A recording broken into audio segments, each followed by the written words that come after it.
In this video, we're going to look at how our dreams are helping us and how beneficial are they actually to us.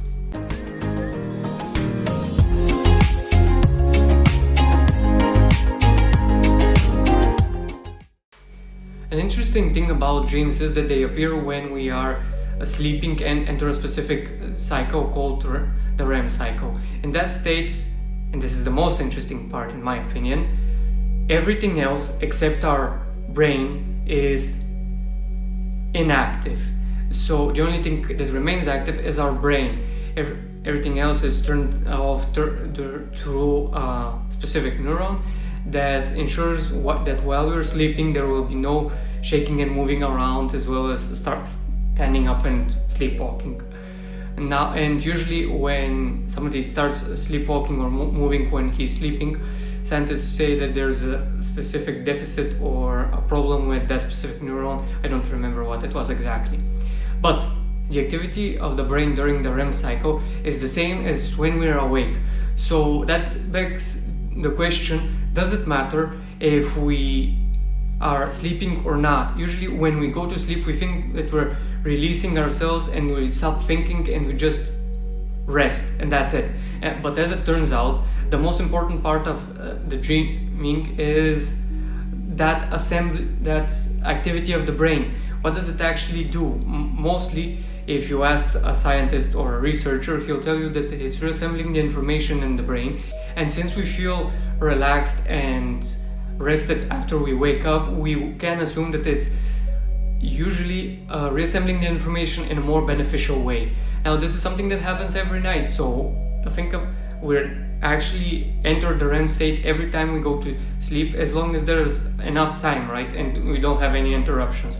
We're talking about a regular sleep wherein after a specific period we enter the REM stage of the sleeping patterns and we start dreaming. Those cycles repeat a couple of times, so the information that we reassemble or different types of information that we reassemble are there every single night. That's okay and all, but it doesn't actually give us the answer. How do we know that it's better for us to think this way instead of another way, or the usual way that we were thinking about it? Because if we have actually done everything right, as we usually think that we have, is there a point to learning something new and looking at new perspectives while we're sleeping, if it's already the perfect way that we can imagine it? And we've already looked at the possibility of one hypothesis where that information comes from, and how do we know that that's the better version of the information that we've gathered throughout our life or today or what have you.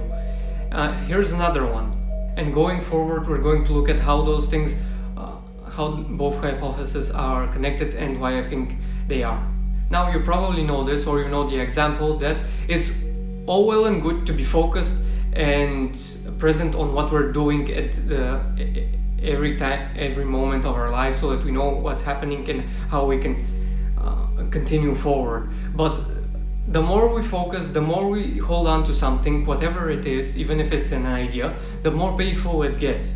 And it becomes harder to adapt that single idea without actually changing. And this is what we do when we start sleeping. We release and think in every single direction.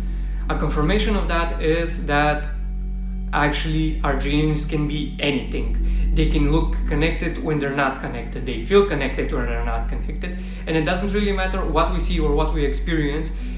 We actually know in the experience, as well as after we interpret them afterwards, that they are connected.